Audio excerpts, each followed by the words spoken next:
மறுபரிசீலனையின் ஜெபம், ரீகாலிபிரேஷன் ப்ரேயர்.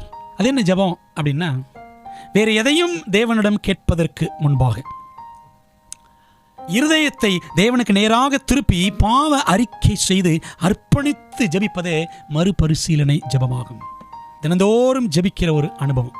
ஆண்டவர்கிட்ட போன உடனே, ஆண்டவரே இதை தாரும், அதை தாரும், இதை கொடும், அதை கொடும் அப்படி தான் கேட்குறோம். we have a long list.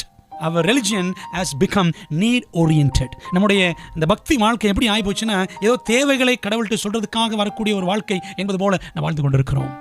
பாருங்க, ஆண்டவர்கிட்ட வேறு எதையும் கேட்கறதுக்கு முன்பாக நம்முடைய இருதயத்தை தேவனுக்கு நேராக திருப்பி பாவரிக்கை செய்து, ஆண்டவரே உம்மை நான் எந்த விதத்திலாகிலும் வேதனைப்படுத்தி விட்டேனோ என்பதெல்லாம் உணர்ந்து ஆண்டவர்கிட்ட ஒப்பு கொடுத்து பாவரிக்கை செய்து அர்ப்பணித்து, முதலாவது ஆண்டவரே நீர் எனக்கு வேண்டும் என்று உணர்ந்து ஒப்படைத்து செய்கிற ஜெபம்தான் மறுபரிசீலனை ஜெபம். இதை நம்ம செய்கிறோமா?